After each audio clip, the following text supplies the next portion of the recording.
Hello, welcome to Virtual Education Library. This video is one of the videos from the series which will be about academic writing. Academic writing is very important to get success in career. So this first video is about basics of academic writing. I hope you will like this video. Please subscribe to Virtual Education Library to watch more videos similar to these videos.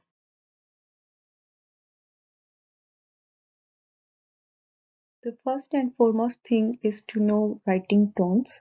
So usually there are three writing tones that you can see here. The first one is text to speak.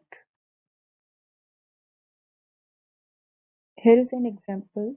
It says saw Natalie at the mall today with Emma. They saw a chick flick.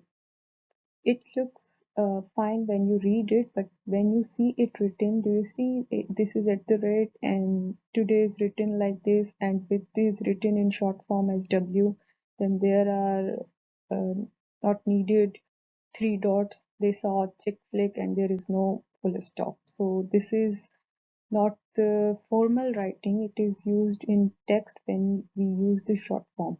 Then there is informal, which is similar to this, but it does not have these types of symbols and words. I saw Natalie at the mall today with Emma. They saw a chick flick. So this is also informal. Then there is formal type of writing tone. Today, Natalie and Emma went to the mall and watched a romantic comedy. This is formal because it has all the details that why they went there, and instead of chick flick, there is a written romantic comedy, which is more formal. So these are the common writing tones. If I ask which type of tone is preferred in academic writing, which one would you choose? This one, text to speak. If you say this one, then no, this is not academic writing. This is also not academic writing. In academic writing, you use formal type of tone.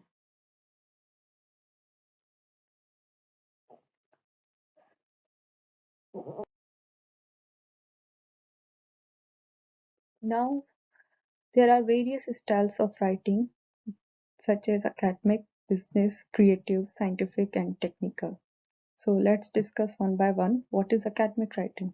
Academic writing is usually about research and theories, and thus is written in a formal structure that is concise, means brief, orderly. It has an order and it is structured and specific. In academic writing, you don't write details about the things which are not required.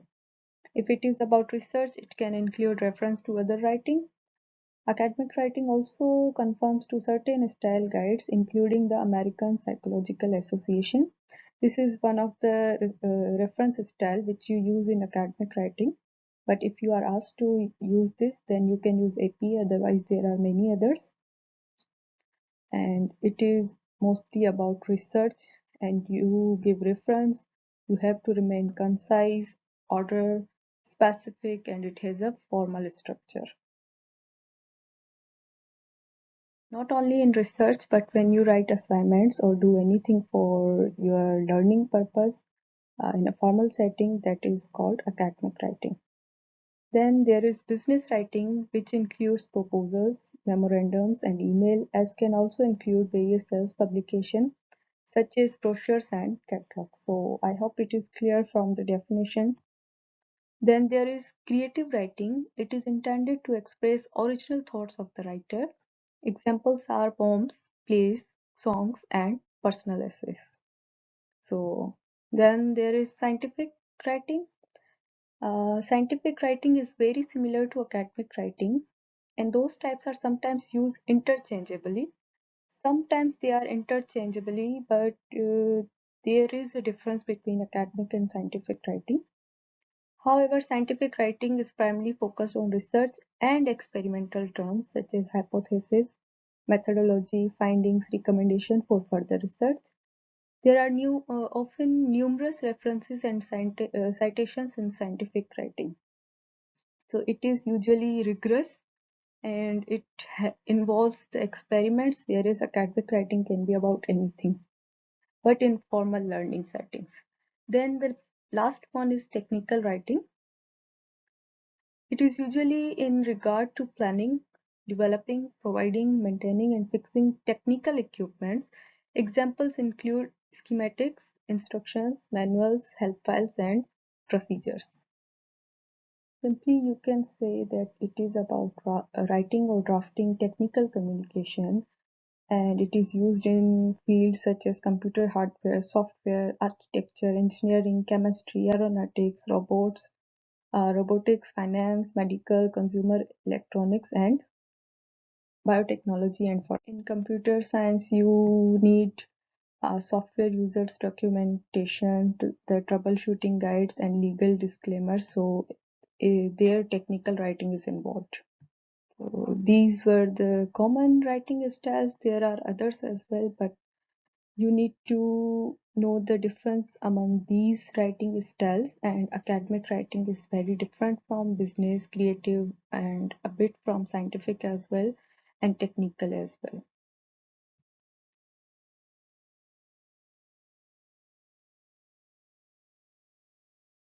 Now, the formal definition of academic writing, that what actually academic writing is.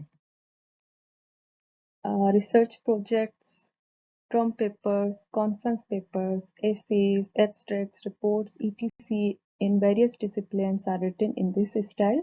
So as I have mentioned previously, that not only research projects, but term papers, conference papers, abstracts, essays, reports are also in the domain of academic writing. It is more formal and structured. Academic writing also has its own set of rules and structures like other styles of writing. The target audience or the readers of academic writing is the scholars of the same discipline. So when you write the research project, the term papers, conference papers, essays, they are written for the scholar of the same disciplines, and academic writing also has own set of rules and structures. Academic writing is generally objective. Now, objective does not mean it only includes MCQs. It means that you can't give your own opinion without support, without any reference, without any report or any statistical data. You need to claim your point of view with any reference. It should be concise and impersonal. In academic writing, you usually avoid to use the word I. You need to be impersonal and have to give the reference of any previous thing to support your claim. It is also more complex than general writing and may consist of technical jargons. Jargon means technical terminology to a particular subject, and it is a speech or language that is incomprehensible or unintelligible. Consider this as terminology of any particular subject. Then in academic writing, you need to be careful about punctuation and grammar. Contractions such as don't, can't, slang, or informal words, cliches, unnecessary filler words such as really, very, etc. should also be avoided in academic writing. Referencing and citation is another major difference in academic writing. In academic writing, the writer is expected to support his or her argument by citing evidence by other sources. It is in support of this that it should be objective and should not be personal. So you need to support your work with reference and citations. In academic writing, the writer is expected to support his or her argument by citing evidence by other sources. However, this evidence from other sources always has a properly attributed according to an accepted style guide such as APA, MLA, Chicago, and Harvard referencing.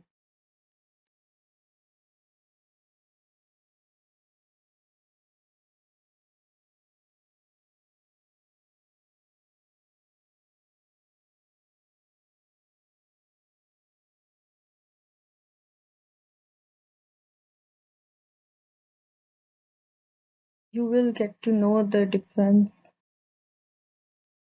and the importance of uh, commas and correct grammar by this photo. The first photo says, "Let's eat grandma." And the second sentence said, "Let's eat grandma." So, do you see here that if you don't use comma, it means that you are going to eat the grandma. But the second sentence means that the person is asking to the grandma to let's go for eating. So, punctuation saves lives and it is very important.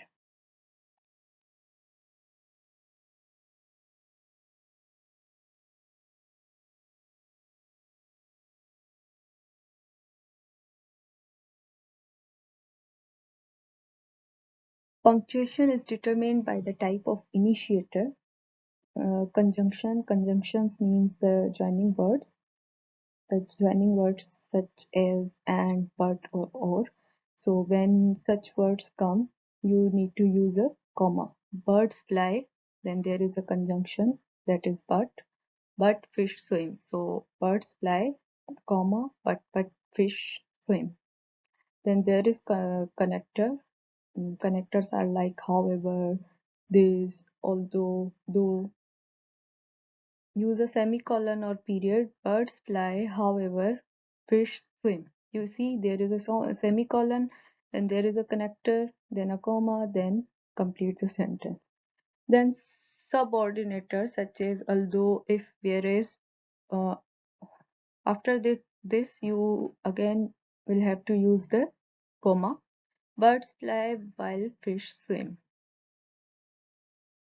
If there is no second clause initiator such as thus or because, punctuation depends on the kind of clause being joined. Now there are examples of that.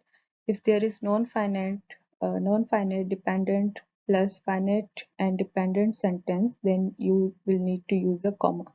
An example of that is our hypothesis being correct, we produced a good model. Then if there is finite dependent plus finite independent sentence, then use a semicolon or period. Our hypotheses were correct. We produced a good model. Finally, if there is finite dependent plus non-finite independent, then again you need to use a comma. We produced a good model, our hypothesis being correct. So I hope this photo is helpful for you to use the punctuation correctly.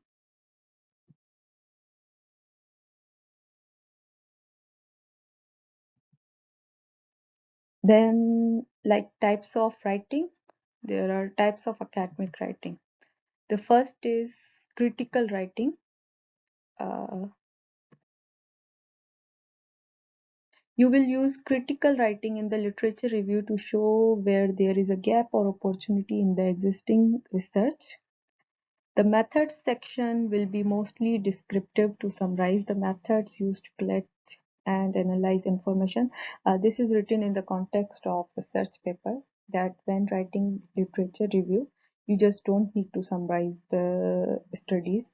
In fact, you will need to be critical about the literature, that what does it says and where there is a gap or opportunity in the existing research. But in methodology section, you describe your data collection tools and the technique of analysis. And the result section will mostly be descriptive and analytical as you report on the data you collected.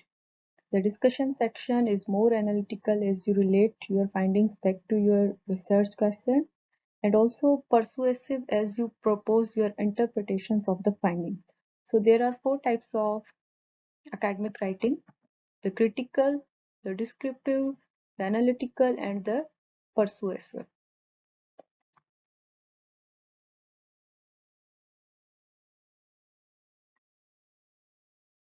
The elements of academic writing. The first is formal and logical, that your writing should be formal and logical. The ideas should have organization and it should have flow. Then proper citation should be given, the tone should be neutral, concrete words should be used, like you should not use that if anything is very, very, very important, you should write what makes that thing important. And neutral tone means impersonal tone. You should not sound biased. Then unambiguous language, and it should be concise.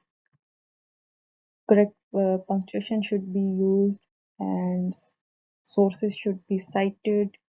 Evidence-based reasoning, that your reasoning should not be uh, like your own opinion, but there should be evidence for that. And perspective, a real perspective should be given. Uh, any one side should not be supported, rather both sides should be presented, and then it should be mentioned that why one side is better than other. So these are the elements of academic writing. All about considerations that you need to be kept in your mind while writing. It is not about just taking a pen and paper and start writing. You need to consider many things in your mind before writing, when writing academically. And few things are the audience. First thing you need to consider when writing for academic purpose, the audience, that for whom you are writing. Uh, Consider this as that if you are writing anything for your friend, then it should be different from the piece of writing that you are completing for your teacher. So first thing you need to consider in your mind is about the audience, that what type of audience are going to read your writing. Then what is the purpose of your writing? Whether it is to describe, it is to pursue, is it to analyze, is it to criticize, then you should have the clear purpose in your mind when you are writing. The organization is also very important. You can't just write randomly. You need to brainstorm the ideas, make a connection among those ideas, and seek, you need to put the ideas in the sequence so that it makes sense to the others. Then the style, that which type of style you are going to follow, flow, and your way of presentation. So these are the considerations that you need to keep in your mind while writing for academic purpose.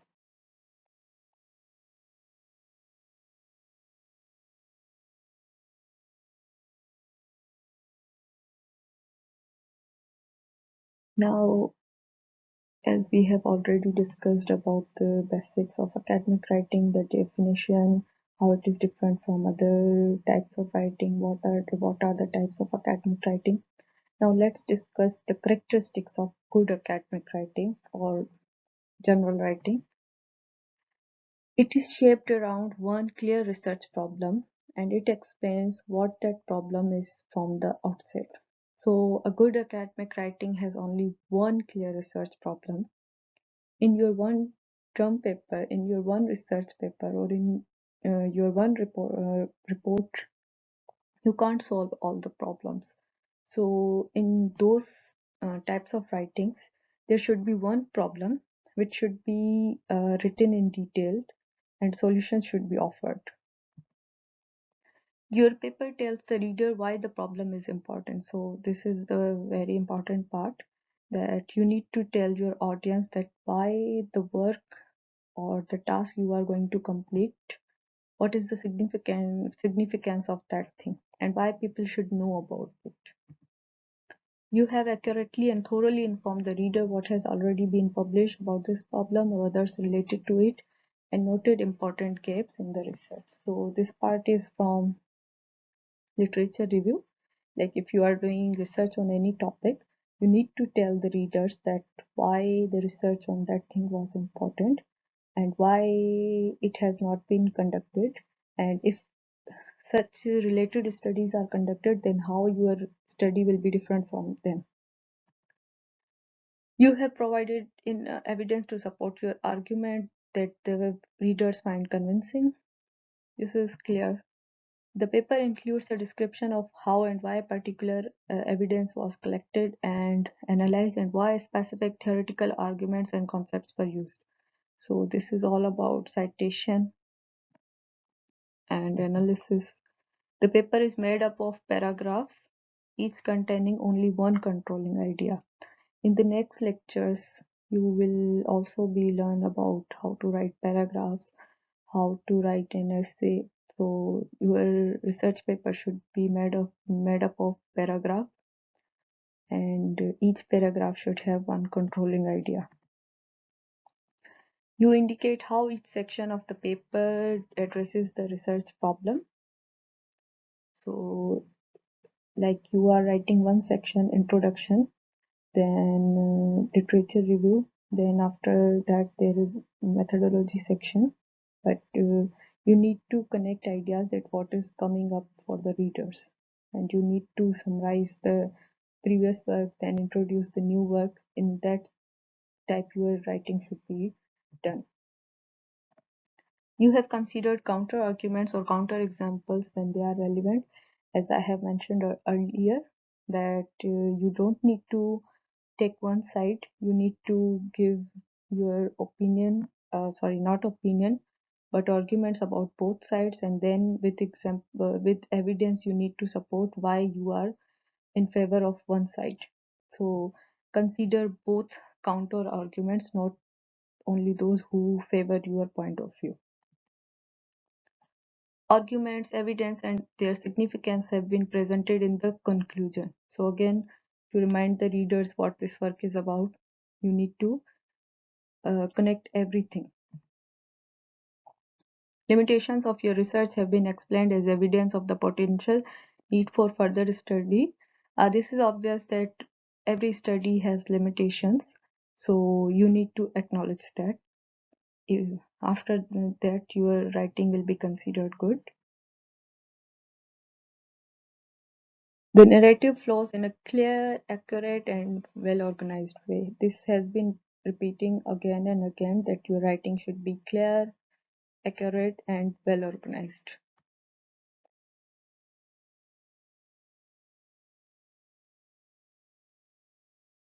Read these excerpts from two longer texts that discuss obtaining drinking from salt water. Answer these questions. This is for your practice. You can do this.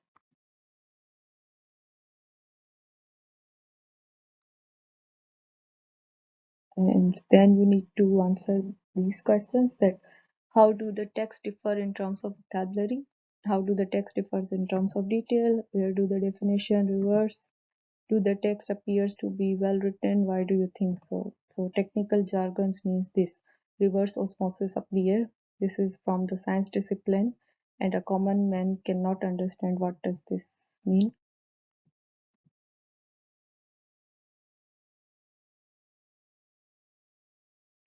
So you can complete that exercise and know the reasons here.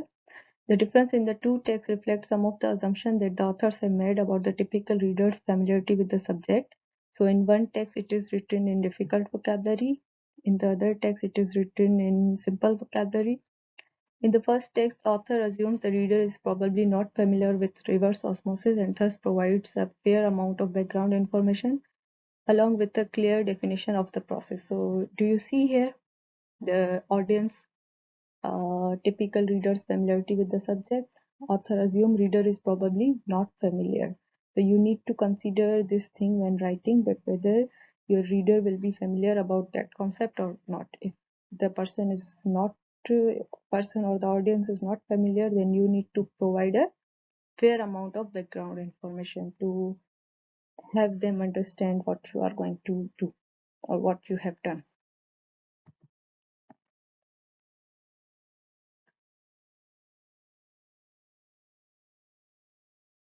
The components of academic style. Study this paragraph and underline any example of poor style. This is also for you. You can complete this exercise.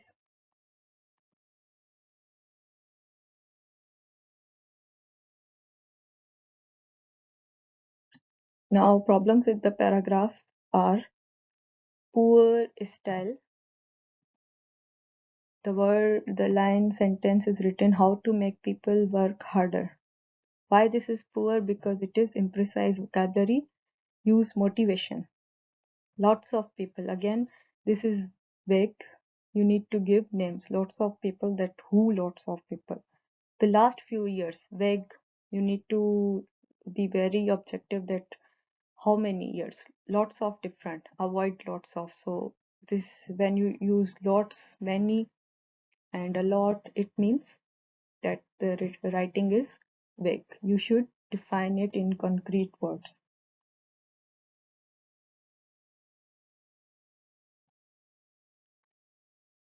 etc. Avoid using etc and so on. I think, and now I think is your own uh, opinion, so that is not used in academic writing, it is too personal. Are okay. Okay is not academic writing word, it is informal word. When we think about this, again, why should anyone consider your point of view? You should be impersonal. You should support your argument with evidence. The old Chinese proverb. You might be thinking that why this is poor style, but the reason is do not quote proverbs or similar expressions. So how do we increase production? Avoid rhetorical questions. It's quite a avoid contractions. It's a contraction. I will just talk about a couple. It is too personal and informal, so just avoid these things. These are the poor style and these are the reasons. So next time when you write such things, you need to be careful that you don't use any of these things.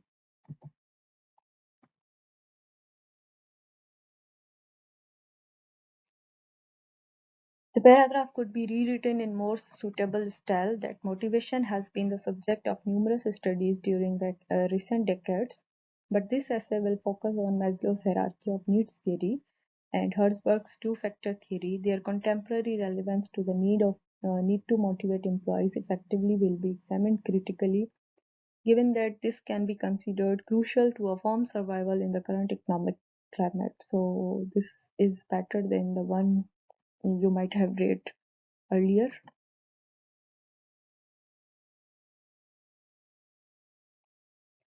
Now, to write effectively, we have gathered few guidelines. The first is do not use idiomatic or colloquial vocabulary such as kids, boss. Instead, use standard English. Instead of kids, use children, the manager. Use vocabulary accurately. There is a difference between rule and law or weather and climate, which you are expected to know if you study these subjects. So you need to distinguish the difference between rule and law, weather and climate. Basically you need to use vocabulary accurately. Be as precise as possible. So precision is the key for good academic writing. And it is possible when dealing with facts or figures, avoid phrases such as about 100 or hundreds of years ago. If it is necessary to estimate number, use the words such as approximately, about, near to. Conclusion should use tentative language, avoid absolute statement. Yeah, this is another important thing, that your writing should not be absolute that this is the final thing. Instead, you need to keep open. You need to keep a window open for an improvement, such as unemployment causes crime. This is very absolute thing. There are numerous reasons for unemployment, and there are numerous reasons for crime. Unemployment is not the only one. Instead, use cautious phrases. Unemployment may cause crimes or tends to cause crime. So you see this one, these two are not absolute. Avoid adverbs that show your personal attitude, like luckily, remarkably, surprisingly. Your personal tone should not be involved in your academic writing.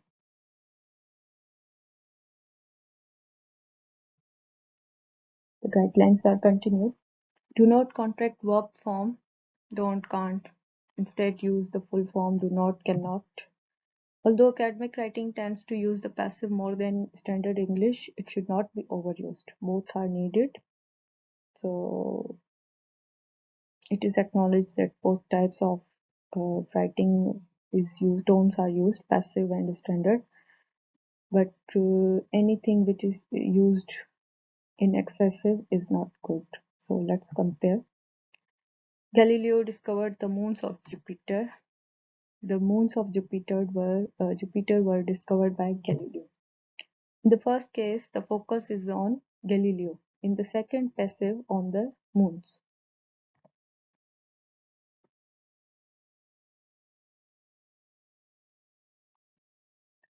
Avoid the following things, like for introducing examples such as, for instance, thing and combinations, nothing or something, use factor, issues or topic. Yeah, you should avoid using like to introduce example. You should use for instance rather, and you should not use things, nothing or something, use factor, issue or topic. Instead of use lots of, use a significant or considerable number. Do not use little, big, use small or large. Get phrases such as get better words, use improve and get right. So instead of get better, get words, use the words such as improve or get right. You should also avoid using good, bad as they are very simple. Use positive or negative. Changes had several positive aspects, so instead of that, you can write this. Do not use question forms such as why did war break out in 1914. Instead, use statements. There were 3 reasons for the outbreak of war.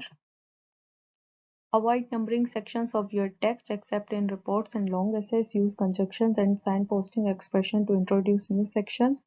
That you should not use numbering. If you are using numbering or bullet points, then it means that you cannot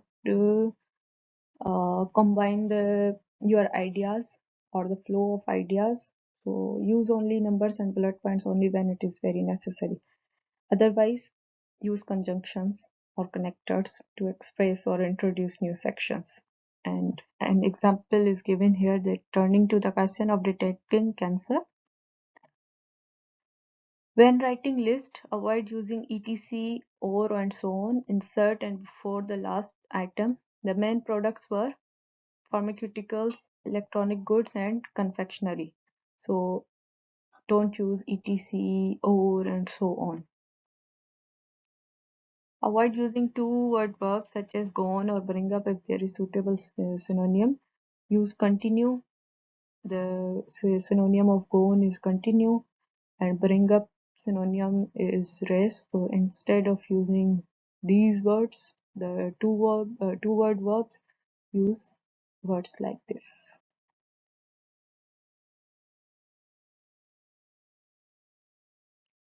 In the following sentences, underline examples of bad style and rewrite them in a more suitable way. I hope you are now able to identify the bad style and rewrite them. Another thing to think about is the chance of crime getting worse. Now think why this is not a good style of writing. Regrettably, these days lots of people don't have jobs. Sometimes soon they will find a vaccine for malaria. A few years ago, the price of property in Japan went down a lot. You can't always trust the numbers in that report. Sadly, the high inflation led to poverty, social unrest, and so on. He was over the moon when he won the prize. I think we should pay students to study. Yeah, that's a good idea. A few years ago, they allowed women to vote. What were the main causes of the Russian Revolution? So now example sentences that they were poor, and now see the better sentences.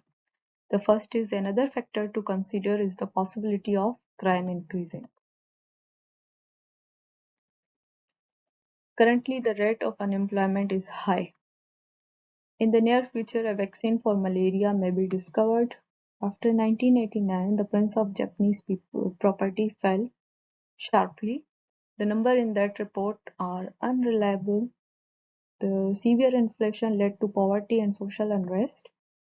He was delighted to win the prize, so over the moon was an idiomatic expression. Students should be paid to study because I think in that sentence an opinion was given. Women were enfranchised in 1987. The main causes of the Russian Revolution were war and misgovernment.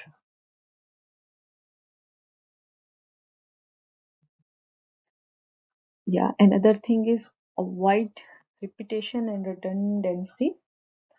For writing effectively, you need to avoid these both things.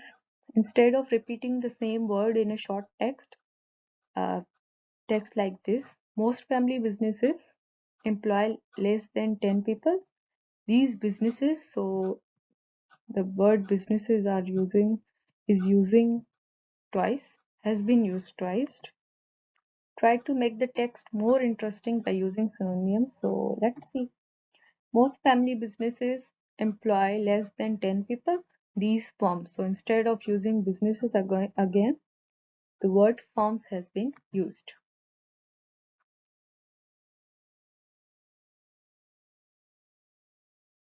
Redundancy. What is redundancy? Redundancy means repeating an idea or including an irrelevant point. Suggests that the reader is not fully in control of the material. It gives the impression that either he or she does not properly understand the language or is trying to pad the essay by repeating the same point. Avoid statements such as, if you want to avoid the redundancy, you should avoid statements such as homelessness is a global problem in the whole world. So if you have already used global, then what is the purpose of using whole world again?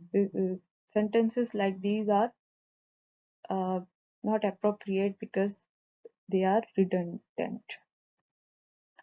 Good writing aims for economy and precision.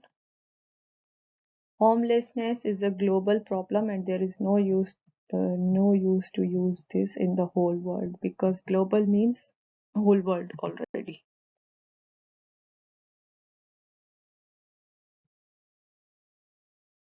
In the following text, remove all repetition and redundancy, rewriting where necessary. So this is exercise for you.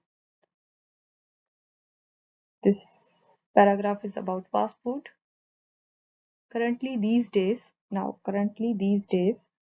fast food is growing in popularity. Fast food is a kind of food that people can buy ready to eat or cook quickly. This essay examines the advantages of fast food and the drawbacks of fast food. First, above all, fast food is very convenient. Most of the people who work in offices are very busy, so that they do not have time to go to their homes for lunch, but the people who work in offices can eat in restaurants such as McDonald's, which are franchised in hundreds of countries. In addition, the second benefit of fast food is its cheapness. As it is produced in large quantities, this high volume means that the companies can keep costs down.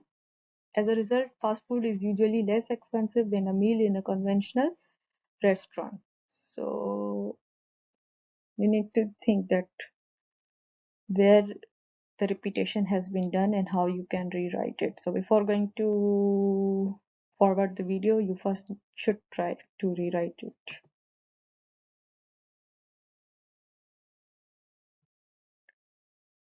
Then for good academic writing, you need to vary the sentence length. Short sentences are good because they are clear and easy to read. Car scrappage schemes have been introduced in many countries, so this is a short sentence. But too many short sentences are monotonous. Car scrappage schemes have been introduced in many countries. They offer a subsidy to buyers of new cars. The buyers must scrap an old vehicle. The schemes are designed to stimulate the economy. They also increase fuel efficiency. Do you see that there are so many small sentences and they look very monotonous? Long sentences are more interesting but can be difficult to construct and read. Car scrappage schemes, which offer a subsidy to buyers of new cars who must scrap an old vehicle, have been introduced in many countries. The schemes are designed to stimulate the economy and also increase fuel efficiency. Effective writing normally uses a mixture of long and short sentences, often using a short sentence to introduce the topic. So this one is better than the above ones. That car scrappage schemes have been introduced in many countries. They offer a subsidy to buyers of new cars who must scrap an old vehicle. The schemes are designed to stimulate the economy and also increase fuel efficiency.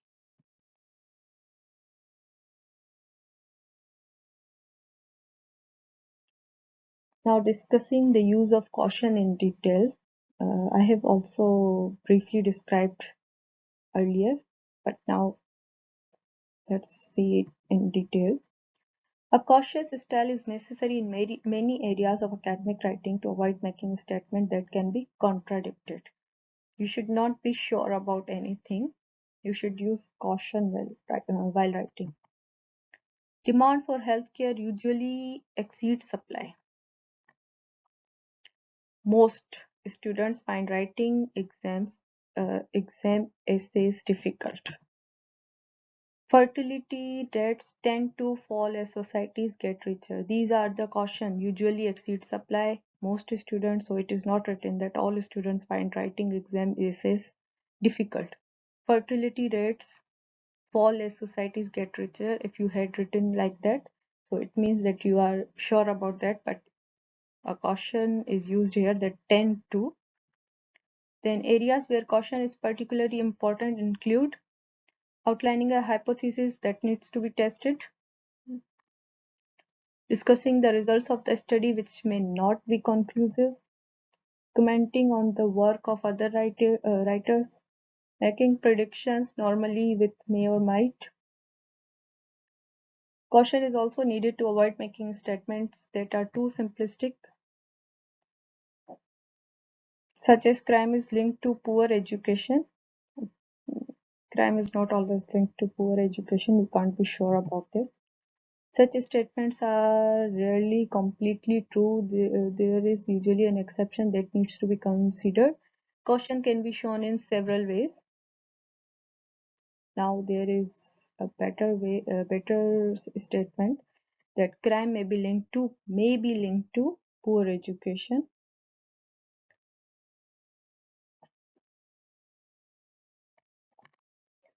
Crime is frequently linked to poor education. Crime tends to be linked to poor education.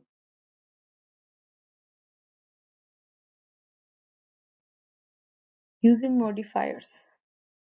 Another way to express caution is to use quite, rather, or fairly before an adjective. A fairly accurate summary, a rather inconvenient location, quite a significant discovery. So there is a note that quite is often used before the article. That is an article. So quite is used before an article. It is generally used positively, while rather tends to be used negatively. Insert quite, rather, fairly in the following to emphasize caution. This is for your exercise.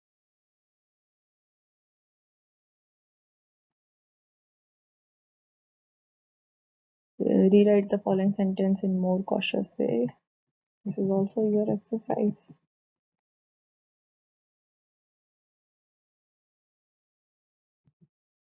So these are the example sentences. Yeah, that's it. So I hope you have liked this video. If you like this video, please like, share, and subscribe Virtual Education Library, and also write in the comments that what do you want to learn more, and if you find this video interesting and helpful. So thanks for watching.